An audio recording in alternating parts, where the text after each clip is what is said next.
제 구역에 온 것 같습니다.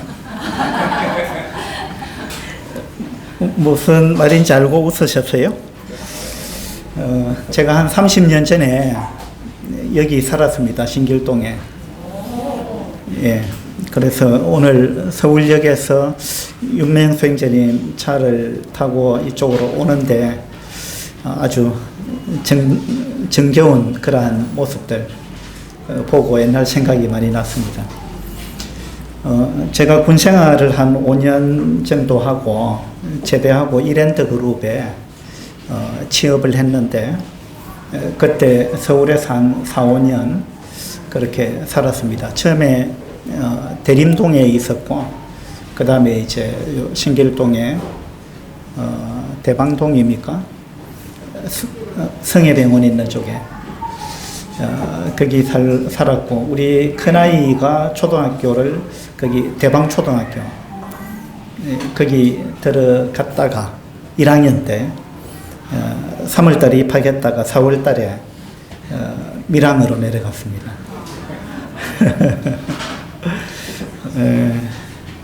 그때 신길동 교회를 제가 다녔는데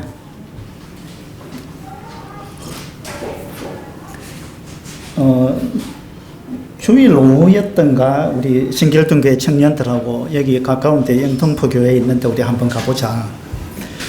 그래가지고 한번 왔던 적이 있어요. 그때가 이 장소였는지 이 부근이었어요. 어쨌든 예, 이쪽 부근이었어요. 5층이었는지 그건 잘 기억이 안 나는데 어쨌든 그런 기억이 있습니다. 그 민주공화국 그 이야기를 하려고 하는 건 아니고 자 뭐라고 나왔습니까?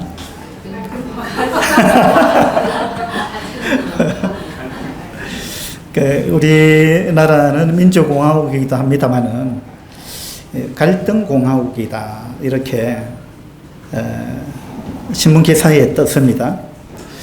이게 언제 이야기냐면 2021년도 영국 킹스 클리지에서 설문조사를 해가지고 보고서를 냈는데 전 세계 28개국 23,000여 명을 상대로 12개 항목을 가지고 조사를 했습니다.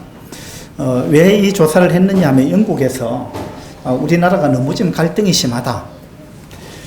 그래서 우리나라 갈등이 전 세계적으로 봤을 때 우리나라가 이 갈등이 얼마나 심한가 이런 부분을 좀 알고 싶어가지고 조사를 했는데 12개 항목을 했습니다.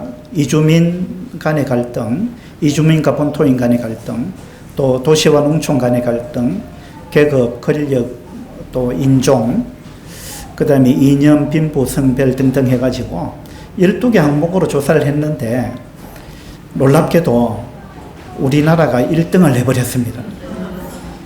그것도 7개 항목에서 12개 항목 중에서 7개 항목을 우리나라가 1등 했어요. 또 우리나라가 그만큼 갈등이 심한 나라다. 그런 이야기예요. 그래서 영국에서도 이 조사를 하면서 깜짝 놀랐다 그럽니다. 대한민국이 이렇게 갈등이 심한 나라구나. 그런 걸 알게 됐다 그러는데 여러분 여기 좀 동감이 되십니까? 예, 우리나라가 굉장히 갈등이 심한 나라입니다. 그 중에서 이제 7개 이념 간의 갈등, 빈부 간의 갈등, 또 남녀 간의 갈등, 또 학력 차이에 따른 갈등, 그리고 정당 간의 갈등뿐만 아니라 어느 정당을 지지하느냐에 따라서 오는 갈등, 예, 그 다음에 노인과 젊은이 간의 갈등, 종교 간의 갈등 이 부분에 1등을 했습니다. 이 중에서 가장 큰 갈등 7개 중에서 가장 갈등이 심한 것이 어딘지 아시겠습니까? 맞아요. 정당 지지자들 간의 갈등이에요. 그러니까 더불어민주당, 국민의힘 뭐 이런 식으로 어느 정당을 지지하느냐에 따른 그 지지자들 간의 갈등 이것이 너무나 크다는 것입니다. 그러니까 우리는 지금 이런 시대에 살고 있습니다. 우리나라뿐만 아니라 어쩌면 이게 전 세계적인 현상인 것 같아요. 진보와 보수 간의 갈등 뭐 이런 거. 문화일보에 보니까 40%가 정치 성향이 다르면 밥도 같이 먹기 싫다. 이렇게 나왔어요. 정치 성향이 다르면, 지지하는 정당이 다르면 대화하기도 싫고 같이 앉아있기도 싫고 밥도 함께 먹고 싶지 않다. 이 정도 지금 이 갈등이 심하다는 것입니다. 그 다음에 조선일보에 보니까 여야 지지층 간에 대통령 긍정평가 격차가 갈수록 커지고 있다. 김영삼 대통령 때는 39%포인트 차이가 났습니다. 근데 김대중 대통령 때는 48%포인트, 노무현 대통령 때는 62%, 문재인 대통령 때는 85%. 이게 무슨 말이냐면, 문재인 대통령 때, 문재인 대통령이 그 대통령 역할을 잘 하고 있다. 그렇게 긍정적으로 평가한 사람들이 89%가 나왔습니다. 그 민주당에서 89%가 대통령이 국정 수행을 잘하고 있다. 이렇게 대답했는데, 반대쪽 당에서는 그 당시 미래통합당인가 아마 그런 것 같은데, 문재인 대통령이 국정 수행을 너무나 잘하고 있다라고 대답한 사람이 있는데 몇 퍼센트냐면 4%였어요. 그러니까 여당 쪽에서는 89%가 잘한다 하고 야당 쪽에서는 잘한다고 대답한 사람이 4%에 불과했다는 거예요. 그 격차가 85%포인트라는 겁니다.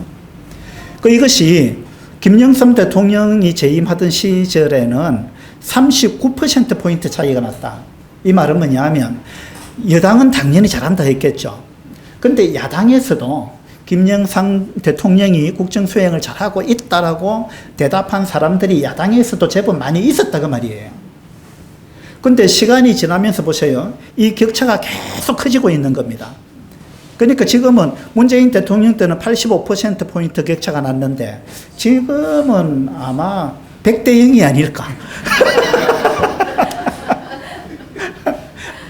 윤석열 대통령 때도 그랬을 것 같고 지금 이재명 대통령 때도 어쩌면 이건 100대 0일 것 같아. 제 생각에. 이건 가면 갈수록 이 격차가 커진다는 거예요. 이게 무슨 말이냐면 그만큼 지금 우리나라는 이 갈등이 심각하다는 이야기입니다. 예.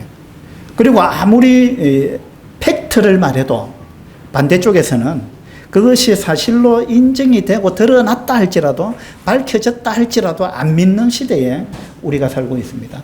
그건 다 음모론이다 이렇게 이야기합니다. 그죠? 그만큼 이 갈등이 심각하다는 이야기입니다. 나와 정치적 입장이 다른 사람들은 객관적인 근거를 제시해도 생각을 바꾸지 않을 것이다 라고 대답한 사람이 66.4%예요. 그러니까 객관적인 근거를 제시해도 이것이 사실로 밝혀져도 그 사람의 생각은 바꾸지 않을 거다. 절대 바꾸지 않을 거다. 그 사실을 믿지 않을 거다. 그리고 사실을 믿으려고 하지 않을 거다. 그리고 그 말을 들으려고도 안 할 거다. 자기 생각을 절대 굽히지 않겠다는 거죠.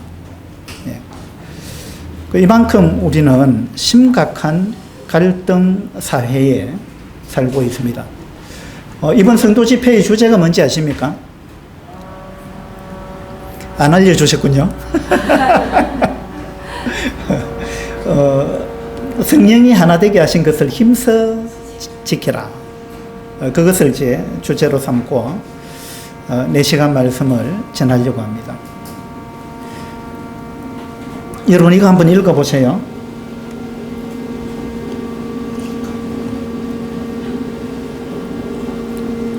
무슨 단어죠? 예, 갈등입니다. 갈등.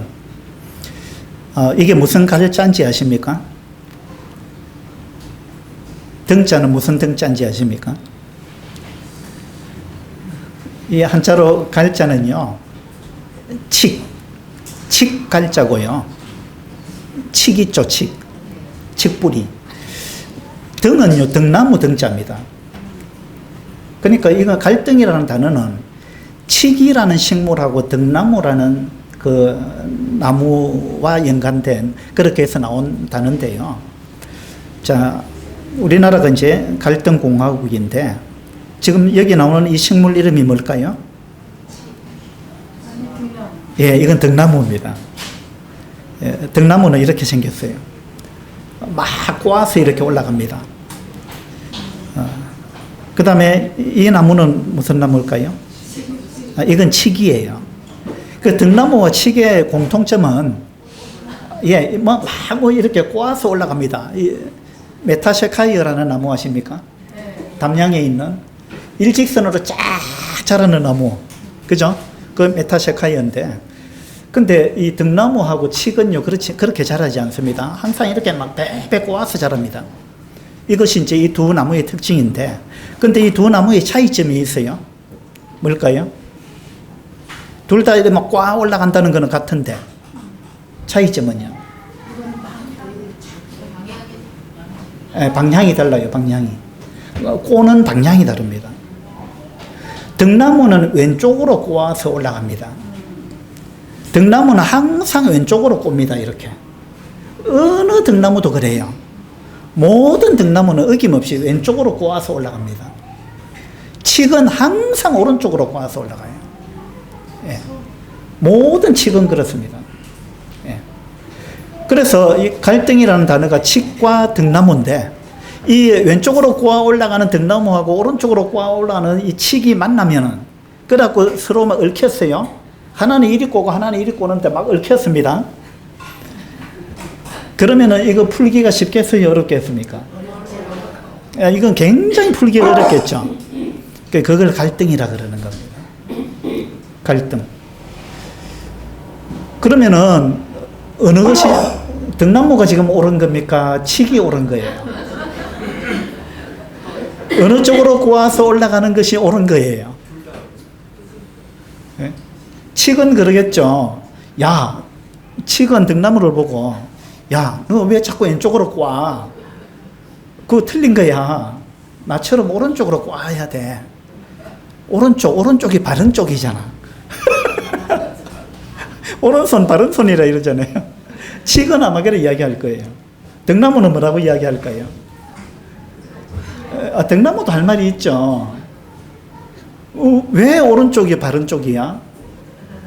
요즘은 왼손잡이도 많은데. 그래서 오른쪽으로 꼬아 올라가는 그거 틀린 거야. 왼쪽으로 꼬아야 돼. 그래서 네가 왼쪽으로 꼬아. 이럴 거 아니에요. 그 누가 옳은 거예요? 누가 옳은 겁니까?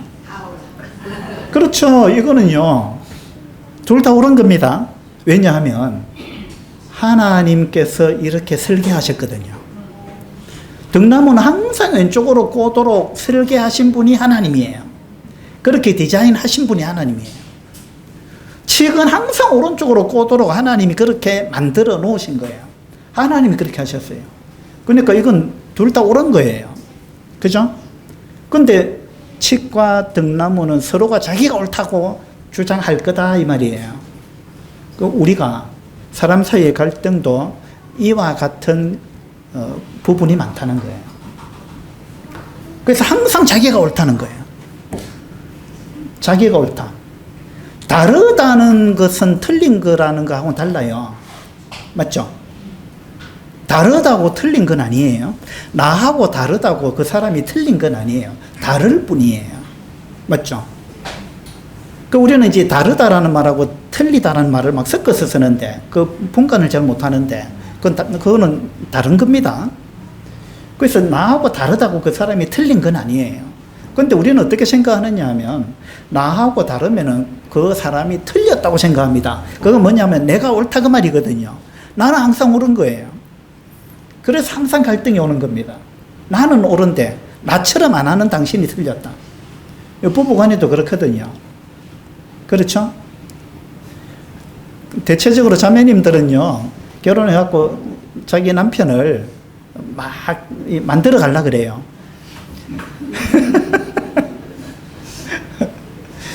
그래서 만들어 가려고 엄청 노력을 하죠. 그렇게 열심히 노력하니까 남편이 자기 생각대로 바뀝니까? 어떻습니까? 안 바뀌죠. 바뀌지 않습니다. 여러분, 워룸이라는 영화를 보셨습니까? 워룸. 예, 그 영화 굉장히 좋은 영화인데, 워룸이 무슨 뜻인지 아세요? 워룸. 예. 워룸, 워는 전쟁이고 룸은 방인데, 이 워룸을 우리말로 번역하면은, 지통실이라 그래요. 지통실. 예? 지통실. 이 줄임말인데, 무엇을 줄임말인지 아세요? 그, 얼마 전에 계엄 그 선포할 때 윤석열 전 대통령이 그 뭡니까? 용산 그 대통령실 지하 방카 그 지통실에 들어갔다. 그 뉴스에 나왔잖아요. 뉴스. 그 지통실이 뭐의 약자인지 아세요? 어떤 분이 지하 통제실 이러던데 그 지하 통제실이 아니고 지휘 통제실이에요. 지휘 통제실. 다른 말로 하면 작전실. 또 다른 말로 하면 상황실. 뭐 이런 거예요. 그게 이제 영어로는 워룸이라 그럽니다. 워룸. 예. 이 워룸이라는 영화를 보면 어떤 그 할머니가 어떤 젊은 여자를 보고 충고를 하는 이야기가 나옵니다. 당신 그렇게 하면 안 된다. 무슨 이야기냐면 이 젊은 여자가 자기 남편하고 막 다투는 거예요. 그 다투는 걸 보고 이 할머니가 그런 식으로 하면 안 된다. 그런 식으로 하면 백전백패다. 백전백패다. 당신이 당신 남편을 바꾸려고 하는데 안 된다. 죽을 때까지 해봐라. 안 된다. 나도 그렇게 해봤다. 내 남편 벌써 죽었는데 안 되더라. 맨날 싸우고 다투고 내가 내 남편을 내 구미대로 바꾸려고 그렇게 노력을 했는데 결국은 안 바뀌고 죽었다. 당신도 그렇게 될 수밖에 없다. 그래서 당신 그 작전을 바꿔야 된다. 그래서 뭘 보여주느냐 하면 자기 집에 워룸을 보여줘요. 워룸. 워룸, 작전실이죠. 지휘 통제실. 저 전쟁이 벌어지면은요, 지휘 통제실에서 지휘관들이 모여가지고 작전을 짜잖아요. 모든 워게임을 하는 겁니다. 지도 펼쳐놓고. 그래가지고 거기서 명령을 내리면 일선에 있는 장병들이 전쟁을 수행하는 거 아닙니까? 그러면 일선에서 전쟁이 벌어지는 거는, 그 전투가 벌어지는 거는 실제로는 그 워룸에서 이미 계획된 거예요. 워룸에서 계획된 것이 실전에서 벌어지고 있는 겁니다. 맞죠? 예. 그러니까 이 여자가 그걸 깨달은 거예요. 워룸에서 모든 일이 이루어진다. 모든 일은 워룸에서 계획이 되고 이 작전이 다 짜지고 그것이 필드에서 실행이 되는 거다. 그래서 이 워룸을 이제 기도방이라고 그 영화에서 이야기를 하는 거예요. 이 기도실에서, 기도방에서 내가 기도하게 되면 하나님이 일하신다. 하나님이. 그렇게 해야 당신 남편이 변하지. 당신이 직접 워룸은 따로 있는데, 작전을 짜는 곳은 따로 있는데, 당신이 직접 당신 남편을 변화시키려고 죽도록 노력해봐라. 안 된다. 그래서 당신이 할 수 있는 방법을 내가 가르쳐 줄 테니까 따라해라. 그거 뭐냐 하면 당신도 나처럼 이 기도방을 만들어야 된다. 여기서 기도해라. 그러면 하나님이 당신의 남편을 변화시킨다. 네. 그 영화의 이제 주제가 그런 거예요. 그래서 그 할머니는요, 그 뭡니까? 옷장, 드레스룸, 좁은 드레스룸, 그 드레스룸을 기도방으로 만든 거예요. 거기서 기도했다는 겁니다. 무슨 이야기하다 이래 왔죠? 갈등. 그러니까 이게 너가 옳으냐 내가 옳으냐 해가지고 계속 이제 우리는 자기처럼 만들려고 하는 겁니다. 자기처럼. 근데 이건 우리가 기도하지 않고 내 힘으로 누군가를 변화시킬 수는 없다라는 겁니다. 예.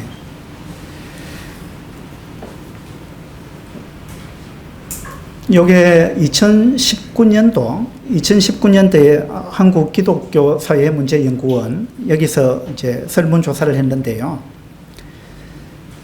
당신은 진보입니까? 보수입니까? 이런 질문을 했습니다. 그리고 이제 매우 보수다, 나는 약간 보수다, 또 매우 진보다, 약간 진보다, 아니면 나는 중도다. 이렇게 이제 5개 문항에 답을 하게 했습니다. 결과가 어떻게 나왔느냐 하면,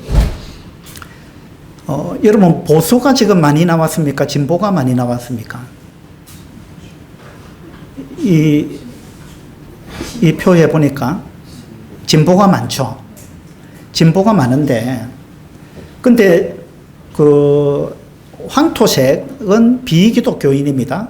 그리고 빨간색은 기독교인이에요. 비기독교인을 먼저 보면 약간 보수하고 매우 보수 15.7%하고 1.8%를 합치면 17.5%입니다. 보수가. 그 다음에 진보 쪽은 2.3%하고 27.2% 합치면 29.5%가 됩니다. 그러니까 진보가 좀 많죠. 그 다음에 기독교인을 보면 기독교인은 매우 보수와 약간 보수를 합하면 21.4%고 매우 진보하고 약간 진보를 합치면 32%가 나옵니다. 그러니까 기독교인도 이제 진보 쪽이 좀 많게 나왔습니다. 근데 일반인하고 기독교인하고 차이점이 어떤 겁니까? 어떤 차이점이 있죠? 일반인들보다 기독교인이 양극단으로 더 많이 가 있다는 거예요. 진보도 기독교인이 더 많고, 일반인보다. 보수도 기독교인이 일반인보다 더 많아요. 이 말은 중도가 더 적다 이 말입니다. 기독교인들은. 기독교인들은 오른쪽이든 왼쪽이든 어느 쪽으로 더 많이 치우쳐 있다는 겁니다. 일반인들보다. 그죠? 이 말은 뭐냐 하면 기독교인들은 양극단으로 좀 치우쳐 있다. 또 이건 어떻게 설명할 수 있느냐 하면 기독교인들이 갈등이 더 심하다. 이런 이야기가 된다는 거예요. 일반인들보다 기독교인들이 더 갈등이 심하다 이 말이야. 왜? 양극단으로 더 많이 치우쳐 있기 때문에. 예. 일반인들은요, 갈등이 있어도 좀 쉽게 해결하는 방법이 있어요. 뭐냐 하면 술 한잔 하면 돼요. 술 한잔 먹고 우리 뭐 화해하자 이러면 화해가 돼요. 기독교인은 그게 잘 안 돼요. 왜 그런지 아십니까? 술을 안 먹으니까. 술을 한잔 먹어야 뭐가 화해가 되는데 그거는 제 우스갯소리고, 기독교인들이 왜 더 화해가 잘 안 되느냐 하면 기독교인들은요 선과 악에 대해서 아주 민감해요. 일반인들은요 뭐 그럴 수도 있지 이렇게 생각해요. 기독교인들 아니야, 그거 잘못된 거야, 그거 틀렸어, 그거 악이야. 기독교인들은 늘 교회에서 성경을 보면서 무엇이 선이고 무엇이 악인지 이 부분에 대해서 늘 배우는 거예요. 이 부분에 굉장히 민감하다는 거예요. 그러니까 기독교인들은 내가 생각할 때 이것이 선인데 당신은 지금 반대쪽에 서 있어. 그건 당신은 악이야. 그러니까 선과 악이 함께 할 수 없는 거잖아요. 기독교인의 입장에서는 이게 화해가 안 되는 거예요. 예. 그래서 어쩌면은 우리 기독교인들이 더 갈등이 심하다. 이렇게 생각할 수 있죠. 예. 창세기 3장을 한번 보도록 합시다.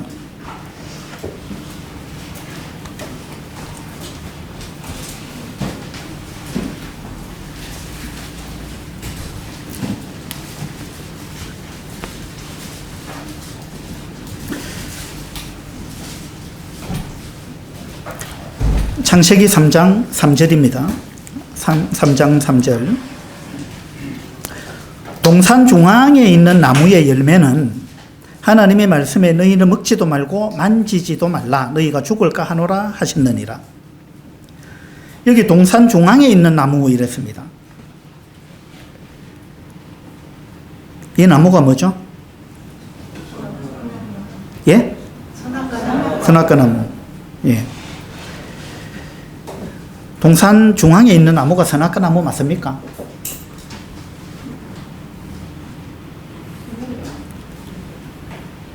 그 2장 9절을 한번 보죠. 2장 9절. 여호와 하나님이 그 땅에서 보기에 아름답고 먹기에 좋은 나무가 나게 하시니 동산 가운데에는 생명나무와 선악을 알게 하는 나무도 있더라. 자, 2장 9절에 보니까 동산 중앙에 무슨 나무가 있다 그랬어요? 생명나무와 선악을 알게 하는 나무. 그 나무가 동산 중앙에 있었다 그랬잖아요. 근데 3장 3절에 동산 중앙에 있는 나무 이랬습니다. 그러면 3장 3절에서 동산 중앙에 있는 나무 하면은 생명나무와 선악과 나무가 나와야 될 거 아니에요. 근데 왜 여러분 선악을 알게 하는 나무라고 대답하셨어요? 동산 중앙에 생명나무도 있단 말이에요. 그리고 지금 이 하와가 3장 3절 이 말을 하와가 하고 있잖아요. 하와가 하는 말은 동산 중앙에 있는 나무라고 했을 때 이 나무, 하와가 생각하는 이 나무는 어떤 나무예요? 선악을 알게 하는 나무입니다. 그러면 동산 중앙에는 선악을 알게 하는 나무만 있는 게 아니잖아요. 생명나무도 있잖아요. 그런데 하와는 지금 생명나무는 아예 생각을 안 하고 있습니다. 동산 중앙에는 선악을 알게 하는 나무만 있다고 생각하는 것 같아요. 그렇죠? 그럼 하와는 왜 그렇게 생각하는 거예요? 왜 동산 중앙에 생명나무도 있는데 하와는 왜 선악을 알게 하는 나무를 동산 중앙에 있는 나무라고 이렇게 표현했느냐 이거예요. 그것만 있는 게 아닌데. 예. 실과가 이렇게 먹음직스럽고 보함직스럽고 지혜롭게 할 만큼 탐스럽고. 생명나무는 못 생겼을까 열매가. 생명나무도 아마 아주 탐스럽고 그랬을 것 같아요. 탐스럽지 않은 열매가 어디 있어요?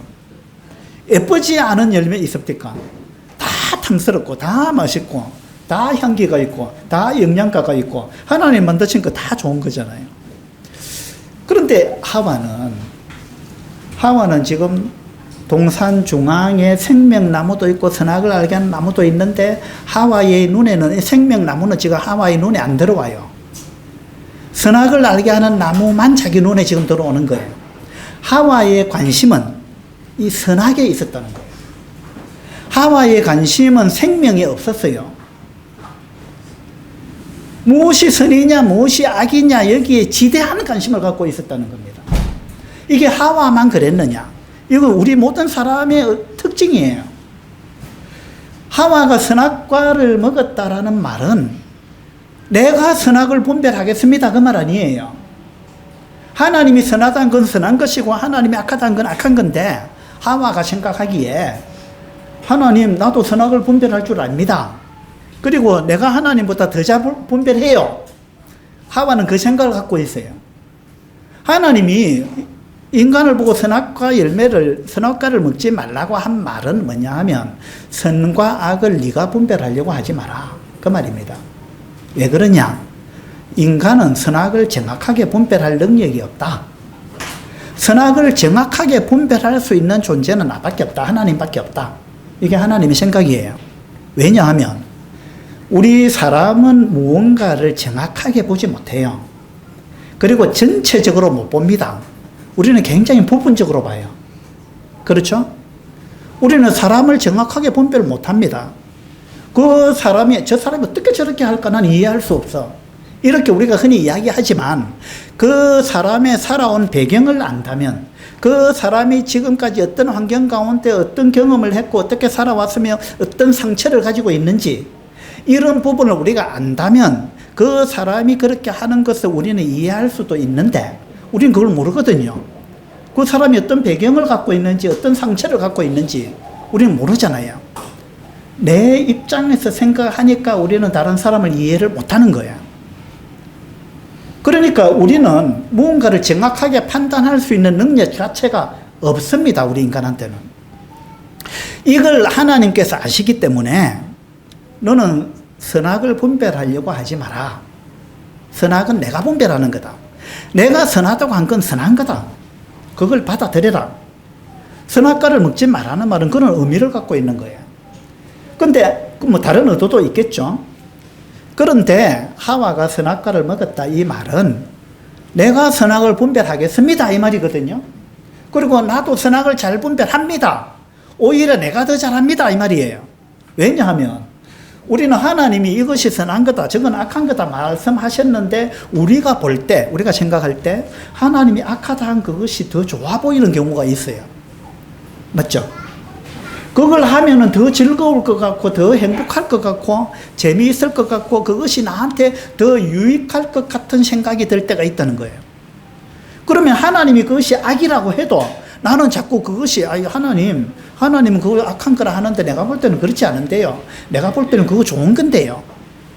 이런 생각을 우리는 한다 이 말입니다. 그래서 우리는요, 객관적이지 못해요. 우리는 선악을 정확하게 분별할 능력이 없어요. 그리고 우리는 색안경을 끼고 봅니다.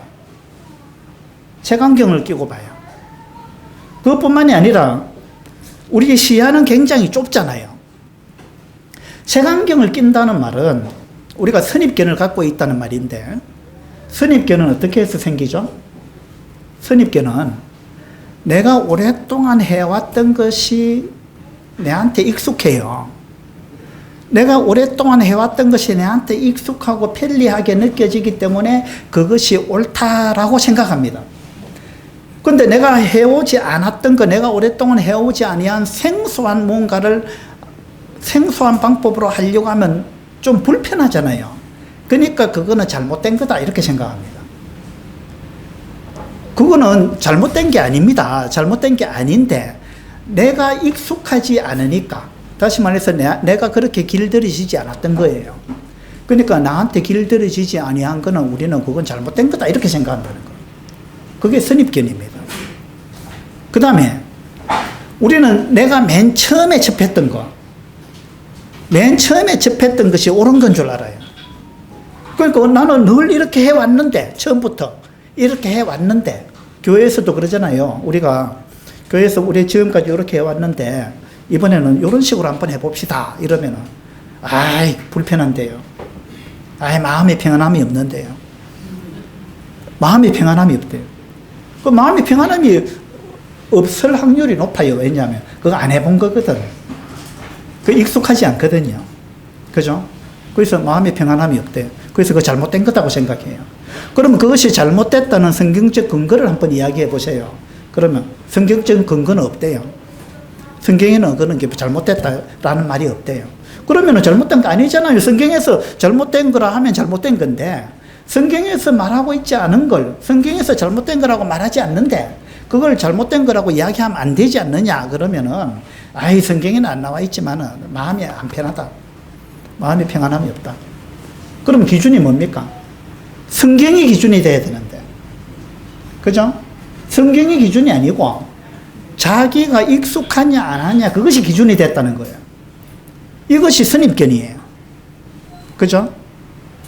그래서 우리는 선입견을 갖고 있고, 그리고 우리는 부분적으로 아주 좁은 그런 시야를 갖고 있기 때문에 우리가 선과 악을 정확하게 분별하는 것은 굉장히 어려운 것입니다. 그래서 하나님은 우리가 선악을 분별하는 것을 하나님은 기뻐하지 않습니다. 하나님이 선이다 악이다고 말씀하시면 우리는 그걸 받아들이면 되는 거예요. 그렇죠? 그리고 또 설령 내가 분별을 잘 해가지고 선악을 100% 분별을 잘 했다 할지라도 내가 잘 분별한 그 선을 가지고, 그 선악을 가지고 그것이 100% 옳다 할지라도 그것을 가지고 다른 사람을 판단하고 정죄하고 미워하고 심판하는 거, 이걸 하나님은 원치 않는다는 거예요. 그것이 옳은 것이라 할지라도 100% 내가 분별을 잘했다 할지라도 그 선과 악을 분별을 잘한 그걸 가지고 다른 사람을 판단하는 거, 심판하는 거, 그거 하나님은 기뻐하지 않는다는 거예요. 근데 우리는 얼마나 옳은 걸 가지고, 내가 생각할 때 옳은 거, 그걸 가지고 얼마나 많은 사람을 심판했습니까? 옳은 걸 가지고 그걸 무기로 사용해서 사람을 죽인다는 거예요. 하나님은 그걸 원치 않습니다. 만약에 선과 악이 이것이 최고의 가치라면, 여러분, 선악보다 더 중요한 가치가 있어요. 그게 뭐겠습니까? 예. 선과 악만 중요한 게 아닙니다. 선악보다 더 중요한 게 있다니까요. 선악이 최고의 가치고 그게 전부라면 여러분 이 자리에 지금 아무도 없을 거예요. 예? 여러분 저기 항상 옳은 것만 하고 살았어요? 하나님 앞에서? 우리 하나님 앞에서 잘못된 거 얼마나 많이 행했습니까? 선악이 전부고 그것이 최고의 가치라면 우리는 죽어도 옛날에 죽었어요. 아무도 못 살아 있을 거예요. 안 그래요? 우리 얼마나 많은 잘못을 했습니까? 하나님 앞에서. 근데 그것이 분명히 잘못된 것이고 악한 것임에도 불구하고 하나님은 바로 그때마다 우리를 심판하셨느냐? 그렇게 안 했죠. 그러니까 이 선과 악보다 더 중요한 가치가 있다 이 말입니다. 그건 사랑이에요. 사랑. 상대방이 잘못됐다 할지라도 그것을 용납해주고 포용해주고 덮어주고 받아주는 것, 그게 사랑이죠. 나하고 다르다 할지라도 받아주는 게 사랑이잖아요. 나하고 다르면 무조건 우리는 틀렸다 그래요, 상대방을. 그리고 안 받아줘요. 근데 하나님은 너와 다르더라도 틀린 건 아니다. 너와 다르더라도 받아주라. 하나님 우리를 받아주셨잖아요. 그래서 받아줘야 된다.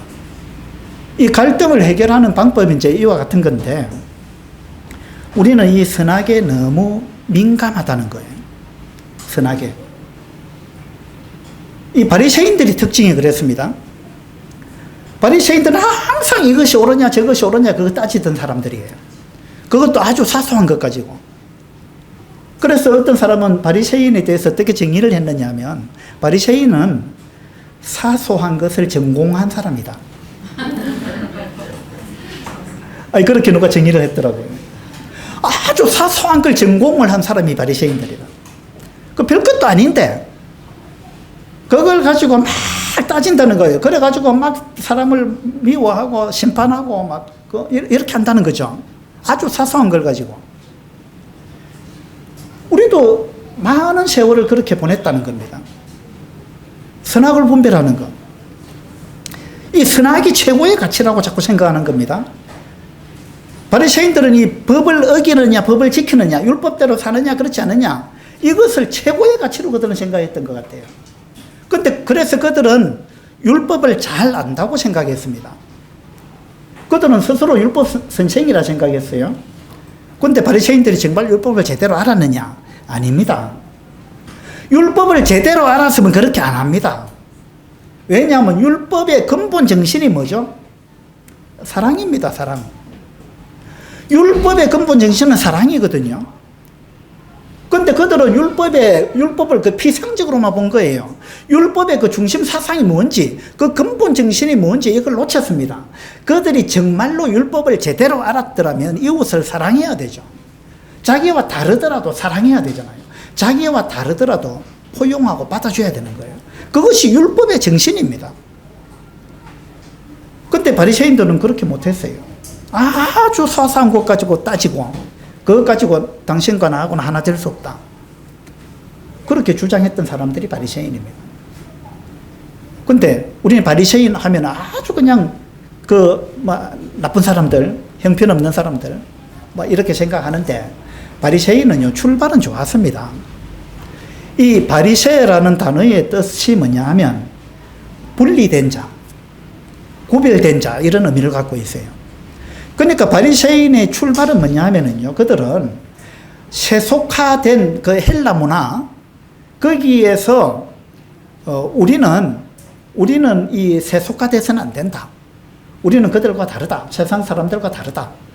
우리는 세상 사람들처럼 그렇게 살아서는 안 된다. 그들과 똑같은 가치관으로 살아서는 안 된다. 우리는 하나님 앞에서 분리된 사람들이다. 구분된 사람들이다. 우리는 거룩을 유지해야 된다. 거기에서부터 출발한 게 바리새인이에요. 그래서 그들은 아주 거룩한 삶을 살려고 애를 썼던 사람들입니다. 출발은 좋았어요. 그런데 세월이 지나면서 그들이 어떻게 됐느냐? 우리만 옳다, 나머지는 다 틀렸다. 우리는 의인이다, 나머지는 다 죄인이다. 이 배타적이 되어버렸다는 거예요. 그러니까 처음 출발은 좋았는데 그들이 점점 교만해졌고 그들은 율법을 잘 지킨다 생각했는데 사실은 율법의 근본 정신을 어겨버린 거예요. 그것이 바리새인의 특징입니다. 그래서 우리도 기독교인들이 양극단으로 많이 치우쳐 있다 그랬잖아요. 이 바리새인 가르치기 때문에 이래요. 옳고 그름에 너무 민감한 거예요. 이 하와 보세요. 하와는 지금 늘 선악과 나무 아래에 있는 거예요. 선악과 나무 아래에서 스승이는 거예요. 생명나무 아래로 가면 좋은데 하와의 관심은 생명 과일에는 관심이 없어요. 지금 무엇이 선이고 무엇이 악이냐 여기에 지대한 관심을 가지고 늘 선악과 나무 아래에서 스승이는 겁니다. 우리도 그럴 수 있다는 겁니다. 우리도 무엇이 옳으냐 무엇이 그러냐 여기에 너무 지나친 관심을 가지고 옳으냐 그러냐 거기에 늘 민감한 생각을 가지고 나는 옳고 너는 틀렸다 이 생각에 파묻혀 살 때가 많다는 겁니다. 근데 선악과 신앙을 가졌다는 말은 이제 그와 같이 이제 따지기 좋아한다는 사람이고 생명나무 신앙을 가졌다라는 말은 무엇이 옳으냐 그러냐 그거 따지는 것보다 더 중요한 것은 어떻게 하면 우리 교회를 살릴 거냐 어떻게 하면 우리 가정을 살릴 거냐 그 생명에 관심이 있다 이 말입니다. 그래서 거듭난 그리스도인들도 쭉 보면은요 생명나무 신앙관을 가진 사람이 있고 선악과 신앙관을 가진 사람들이 있다는 거예요. 이 선악과 신앙관을 가진 사람은 늘 그냥 뭐가 잘못됐나 이거 살피는 사람이에요. 누가 뭘 잘못하나 이거 살피는 거예요. 네가 옳라 내가 옳라 이거 살피는 사람이에요.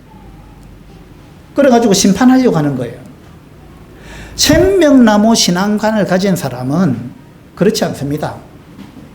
무엇이 옳으냐 그러냐보다 더 중요한 게 있다는 거예요. 무엇이 우리 교회를 살리느냐 무엇이 우리 교회 우리 가정을 살리느냐 어떻게 하는 것이 살리는 거냐 여기에 관심을 두는 신앙 이 신앙을 갖기를 하나님은 원하시는 거예요. 야고보스 4장을 한번 보도록 합시다.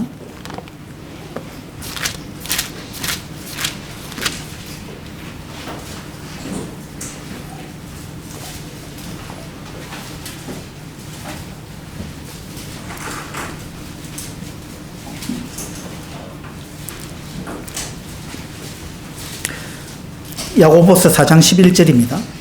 11절 형제들아 서로 비방하지 말라. 형제를 비방하는 자나 형제를 판단하는 자는 곧 율법을 비방하고 율법을 판단하는 것이라. 자, 서로 비방하지 마라. 왜 비방하죠? 왜 비방합니까? 나는 옳게 행하는데 당신은 틀리게 행하니까 그러니까 비방하는 거예요. 이게 이제 심판자의 입장에 있는 거예요. 선악과 아래에 있는 거예요. 선악과 아래에. 그래서 선악과 아래에 있는 사람은 늘 비방하기를 좋아합니다. 근데 비방하지 말라 그랬죠? 형제를 비방하는 자나 형제를 판단하는 자는 곧 율법을 비방하고 율법을 판단하는 것이다. 율법에는 서로 사랑하라 그랬습니다.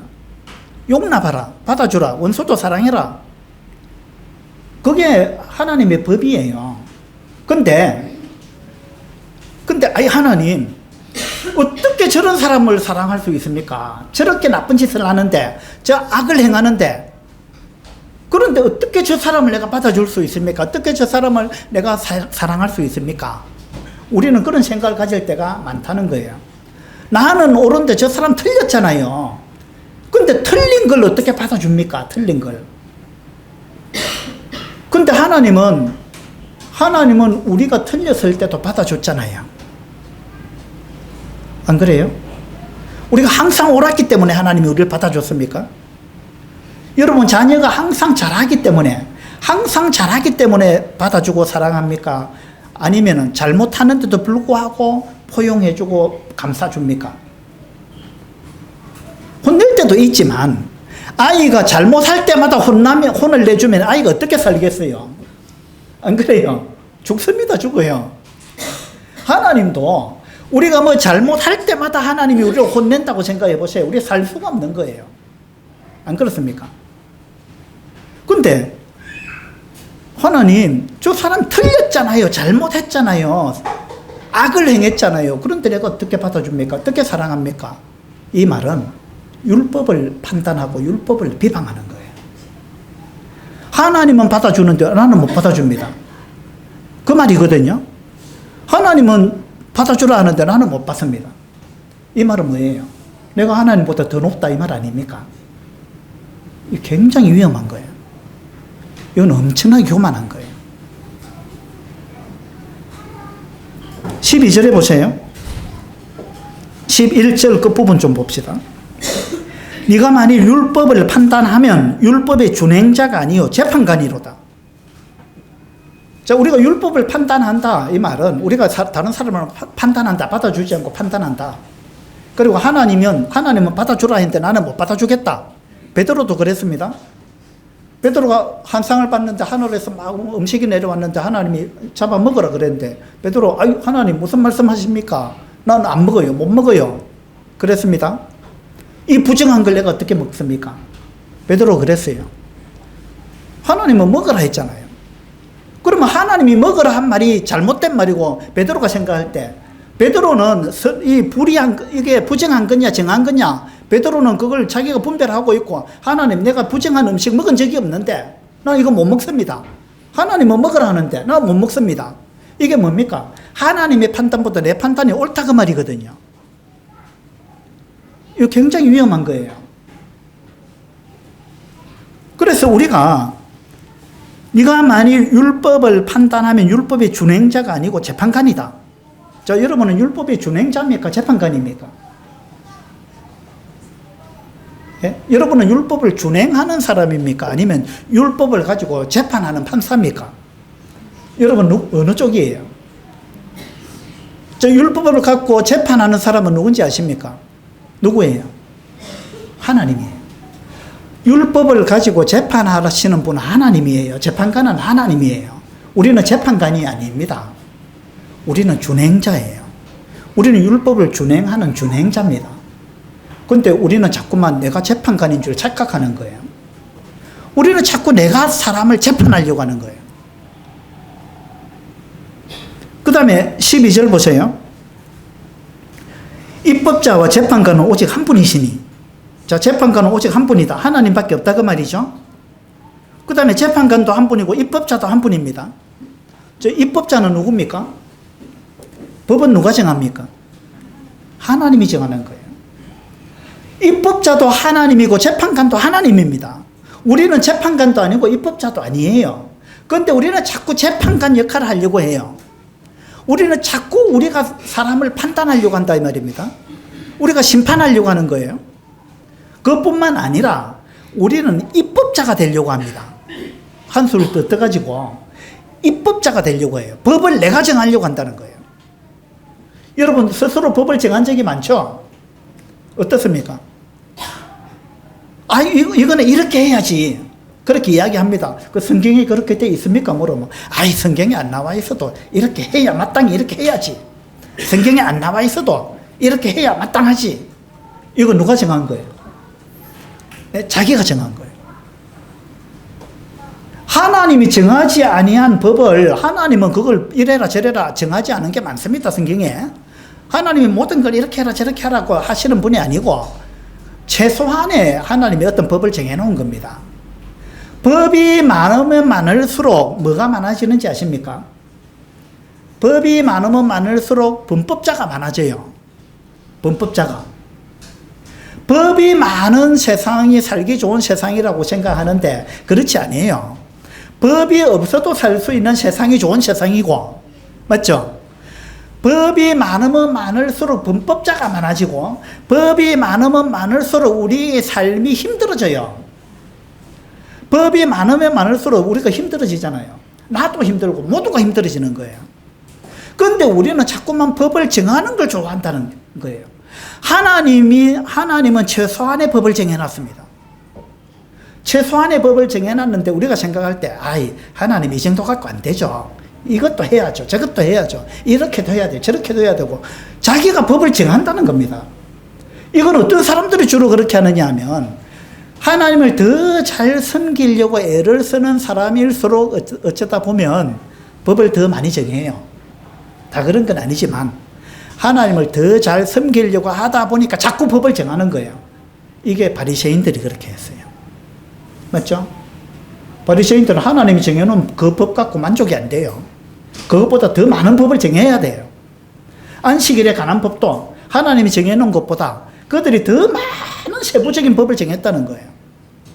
그렇게 해야 자기들은 하나님을 더 잘 섬기는 것이라고 생각한 거예요. 그런데 하나님이 볼 때는 그거 잘못된 거예요. 왜 법을 네가 정하느냐 이 말이에요. 왜 네가 정해갖고 법을 정해가지고 너가 정한 그 법을 갖고 다른 사람을 심판하느냐 그 말이에요. 이건 월권입니다. 아주 교만한 거예요. 이건 아주 위험한 것입니다. 그래서 우리가 법을 정하는 사람이 돼도 안 되고 우리가 재판관이 돼도 안 되는 겁니다. 자, 12절 다시 한번 보죠. 입법자와 재판관은 오직 한 분이시니 능히 구원하기도 하시며 멸하기도 하시느니라. 너는 누구이기에 이웃을 판단하느냐? 너는 누구이기에? 넌 도대체 누구냐? 하나님이 지금 비방하는 사람들, 누구 판단하는 사람을 향해서 하나님이 묻는 겁니다. 너 도대체 누구냐? 너 누구야? 이렇게 묻는 겁니다. 너 누구냐? 그 말은 네가 입법자냐? 네가 재판관이냐? 이걸 묻는 거예요. 다른 말로 하면 네가 하나님이냐? 이걸 묻는다는 거예요. 넌 누구냐? 너는 준행자냐? 재판관이냐? 네가 준행자냐? 입법자냐? 뭐냐? 네가 누구냐? 너 하나님이냐? 네가 판사냐? 하나님 그걸 묻는 거예요. 다시 말해서 너는 어느 나무 아래에 있느냐? 너는 선악과 나무 아래에 있느냐? 생명나무 아래에 있느냐? 어느 나무 아래에 있느냐? 네 관심이 어디에 가 있느냐? 너는 맨날 선악과 나무 아래에 앉아가지고 맨날 어느 것이 선이냐 악이냐 이것만 따지고 있고 맨날 누가 뭘 잘못하느냐 그것만 따지고 있고 네가 제일 선하다 생각하고 다른 사람 다 악하다 생각하고 바리새인들처럼 바리새인들이 자칭 의인이었잖아요. 누가복음 15장에 보면 한번 봅시다. 누가복음 15장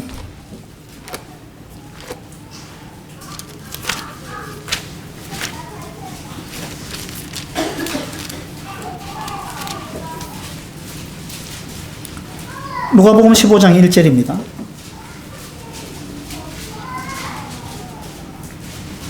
모든 세리와 죄인들이 말씀을 들으러 가까이 나오니 바리새인과 서기관들이 수군거려 이르되 이 사람이 죄인을 영접하고 음식을 같이 먹는다 하더라.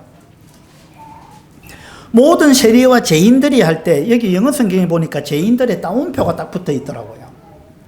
따옴표가 붙어 있다 이 말은 누군가가 한 말을 인용했다 옮겨왔다 그 말 아닙니까?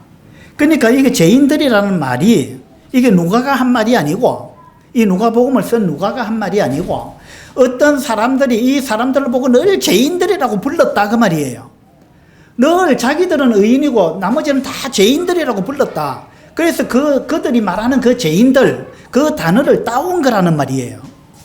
그러니까 이게 뭐냐면 바리새인들이 지금 이 바리새인들과 서기관들을 책망하는 말씀이 누가복음 15장이잖아요. 이 바리새인들이 항상 자기는 자칭 의인, 나머지는 다 죄인 이렇게 불렀다는 겁니다. 바리새인이 아니면 다 죄인이에요. 죄인. 예.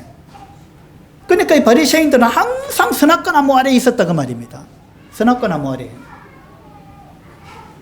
여러분은 우리 영등포교회 성도님들은 어느 나무 아래에 주로 계십니까? 생명나무 아래에 주로 계세요? 맨날 선악과 나무 아래에 앉아 계시는 분 안 계세요? 예? 근데 하와는 선악과 나무에 관심이 많았습니다. 생명나무는 하와 눈에 보이지도 않았어요. 관심이 없어요. 하와는. 그래서 창세기 3장 3절에 보니까 동산 중앙에 있는 나무의 열매는 먹지도 말고 만지지도 말라 했다. 동산 중앙에 있는 나무. 하와의 관심은 동산 중앙에 있는 나무는 선악과 나무밖에 없어요. 생명나무는 아예 관심 바뀝니다. 하와에 관심 바뀌죠. 그 우리도 그럴 수 있다 이 말입니다. 하와가 선악과를 먹었기 때문에 그때부터 이 세상에 죄가 들어와 가지고 그로 인해서 우리가 엄청나게 고통을 당하고 지금 살고 있잖아요. 죄로 인해서 모든 질병과 수고와 슬픔과 그리고 사고와 뭐 여하튼 모든 것이 죄로부터 지금 말미암은 거 아니에요. 그 죄로 인해 가지고 그 선악과를 먹은 그 죄로 인해 가지고 인류 역사가 얼마나 고통 가운데 지금까지 진행되어 왔습니까?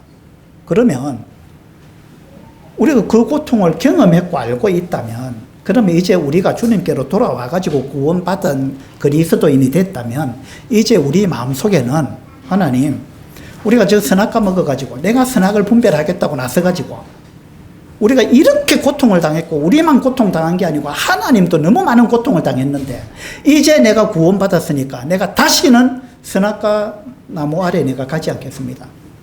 내가 이제 선악과는 쳐다보기도 싫습니다. 이래야 되는 거 아니에요. 안 그래요? 우리 구원받은 성도들은 그와 같은 마음을 가져야 마땅한 거 아니에요. 그런데 거꾸로 되는 경우가 있어요. 거꾸로. 무슨 말이냐면, 내가 옛날에는 뭐 선악을 좀 제대로 분간을 못했는데 지금은 내가 구원받은 지 오래됐고 성경도 이제 알 만큼 알고 내가 이것저것 옛날보다 훨씬 더 많이 아니까 이제는 내가 선악을 옛날보다 훨씬 더 잘 분별합니다. 그러니까 선악과 나무 쪽으로 더 많이 가버리는 거예요. 더 자신이 생긴 거예요. 이제 더 잘 분별할 것 같아, 옛날보다. 그죠? 이것이 아이러니예요. 구원받은 그리스도는 이제 선악과를 쳐다보기도 싫다 이래야 되는데 더 선악과 나무 아래로 더 간다는 거예요. 내가 이제 더 잘 분별한다는 자신감이 생긴 거예요.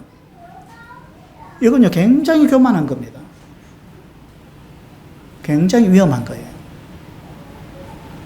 그래서 우리가 처음에 제가 그랬습니다. 우리나라 무슨 공화국이라고요? 갈등공화국. 우리는 엄청난 갈등 가운데 살고 있습니다. 지금 이 우리나라 전체 사회 풍조가 그럴 뿐만 아니라 기독교 안에도요. 기독교계 안에도 얼마나 심각한 갈등이 있습니까, 지금? 그러면 우리 모임은 그렇지 않느냐? 우리 모임 안에도 슬그머니 이런 게 들어온 것 같아요. 예. 그래서 뭐 진보니 보수니 이래가면서 나눠지기 시작해가지고 이것이 이 세상 사람들은 정치판에서는 나눠진다 할지라도 교회에서는 이런 것 갖고 나누면 안 되잖아요. 이런 걸 가지고 내가 옳다, 뭐 진보가 옳다, 보수가 옳다, 막 뭐 이 정당을 찍어야 된다, 저 정당을 찍어야 된다 이런 걸 우리가 그런 걸 갖고 얼굴 붉힐 필요가 없는 거 아니에요. 근데 우리는 알게 모르게 그런 게 교회 안에도 들어와 있는 것 같아요. 그 신앙 안에서도 그렇다는 거예요. 신앙 안에서도 어떤 이것이 옳다, 저것이 옳다. 늘 우리는 선악을 분별하는 걸 좋아한다는 겁니다. 그렇게 해서 사람을 판단한다는 거예요. 하나님은 오늘 우리한테 묻는 거예요. 너 누구냐? 너 누구냐? 네가 재판관이냐? 누가 입법자냐? 넌 도대체 누구냐? 하나님이 오늘 우리한테 묻는 거예요. 그 여러분 뭐라고 대답하시겠어요? 하나님, 저는 재판관이 아닙니다. 저는 올바로 재판할 수 있는 능력이 없습니다. 저는 모든 걸 정확하게 분별할 수 있는 능력이 없는 사람입니다. 선과 악을 저는 정확하게 분별할 수 없습니다. 저는 재판관이 될 자격도 없고 그런 능력도 없습니다. 하나님이 재판관이십니다. 그리고 저는 입법자가 아닙니다. 하나님, 저는 준행자입니다. 제가 자꾸만 판단하려고 했던 잘못을 하나님 용서해 주세요. 이런 자세가 우리들한테 필요하다는 거예요. 그래서 혹시 우리 영등포교회 성도님들 가운데 혹시 이 생명나무보다 선악과 나무 아래를 더 즐겨 찾으신 분이 계시다면 이 시간 이후로 좀 바꾸시면 좋겠어요. 자리를 좀 옮기세요. 어디로? 생명나무 아래로. 어느 것이 우리 교회를 살리는 거냐? 거기에 더 관심을 가지시면 좋겠어요. 우리는 재판관도 아니고 입법자도 아닙니다. 어떤 경우는 자기가 막 경찰 역할을 하려고 그래요. 교회 안에서. 자기가 경찰인 줄 알아요. 어떤 경우는 자기가 검사인 줄 알아요, 검사. 예. 근데 검사는 누군지 아십니까? 검사는 사탄이에요, 사탄. 재판관은 하나님이시고, 맞죠? 재판관은 하나님이시고, 검사는 사탄입니다. 예수님은 변호사고, 그렇잖아요. 근데 우리는 자꾸 자기가 검사인 줄 아는 경우도 있어요. 자꾸만 검사 역할을 하려고 그래요. 막 사람 고소하고, 저 사람 틀렸다고, 잘못됐다고 막 고소하는 거 좋아하고. 그죠? 그래서, 내한테 검사 기질이 많구나. 이렇게 생각이 드신다면, 야, 나한테는 사탄의 기질이 많구나. 내가 사탄 역할을 많이 했구나. 이 생각 좀 하셔야 됩니다. 너는 누구냐? 오늘 이 말씀을 우리 마음 가운데 새길 수 있으면 좋겠습니다. 감사합니다.